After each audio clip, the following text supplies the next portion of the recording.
Hey everybody, this video is going to cover simplifying rational exponents with a variable base. So the directions are going to tell you whether or not you can leave them as a rational exponent or if they have to be in radical form. Cool thing is we're going to do radical form because that'll pretty much touch on both of them. Ready? Let's do this. When you are multiplying, same old school rules apply. You add exponents. Only difference is they're fractions now, which shouldn't change much of anything. The only thing you're going to have to do is either type it in your calculator or convert this to 3/6 and 4/6. So you get x to the 7/6 power. But then if you have to write it as a radical, you need to change that to the 6th root of x to the 7th. Which is a good thing because 6 goes into 7 once, so you can factor out or simplify out an x, and you still have the 6th root of x left on the inside. Okay, so whenever you're simplifying, make sure you simplify as far as you possibly can.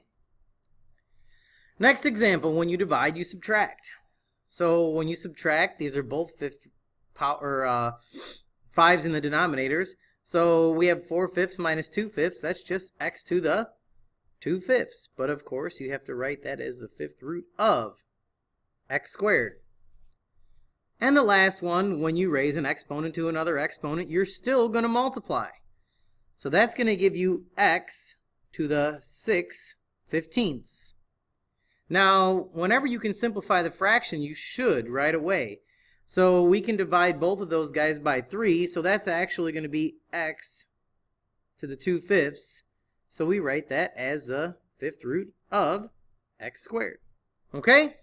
So that's how you work with simplifying variable base rational exponents.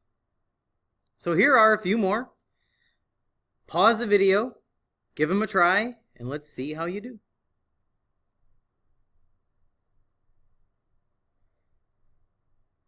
So, first one.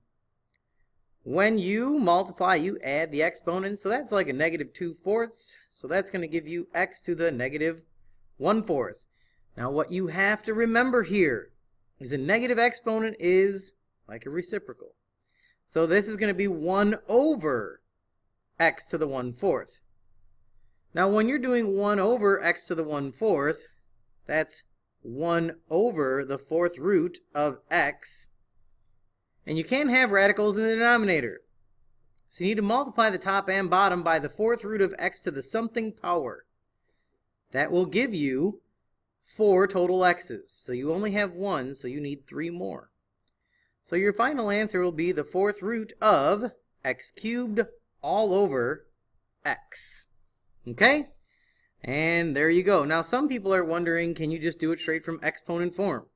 Yes, you can. So if we were to get rid of this guy for a minute, if you recognize right away that that's not an even 4th root, you could multiply the top and bottom by x to the 3/4 right now. Because then that would still give you your x in the denominator, and it would give you your x to the 3/4 in the numerator, which is just the 4th root of x cubed. So I just wanted to show you that it could be done in multiple ways. Now this next one was a little tricky. You have different variables, so you cannot combine them. So if you were to write it as the 4th root of x cubed times the 5th root of y to the 4th, you're technically correct. However, whenever you're simplifying, you should only write a radical once. So how could you fix that? Well, what you could do is go back to the beginning and change those so they have a common denominator. In this case, your common denominator is going to be 20.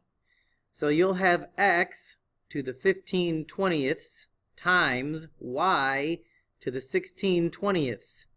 And now, since they both have a denominator of 20, you can write that as the 20th root of x to the 15th, y to the 16th. Okay? Only write one radical in your final answer when you are simplifying in radical form. Okay? So that will change, I guess, the last one. first thing you need to do is get rid of the y to the 3/4 in the denominator. Now, if you want to do this in exponent form like we just did 2 problems ago, you would need to multiply the top and bottom by y to the 1/4 power only. Because you have 3, you need 1 more. So then that's going to give you x to the 2/7 times y to the 1/4 all over y.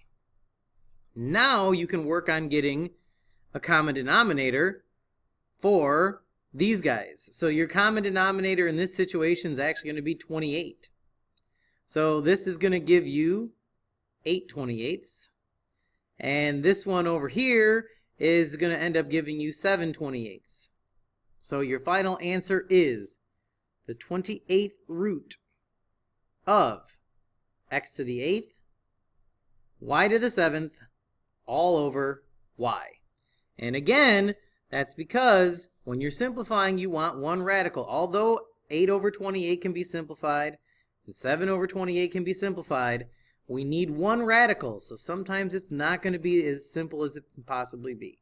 Okay? In terms of the radical, that's because we only want to write one.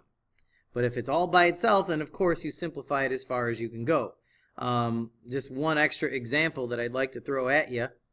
If we were doing the 4th root of x squared, we would actually want to simplify that to the square root of x to the 1st power. Okay, so if it stands alone and you can simplify it, you do that. Because remember, that's technically x to the 2/4, which is x to the 1/2. So that's why you always want to make sure you do that. All right, that's it for this video. This is Longo and I'm out. See you, bye.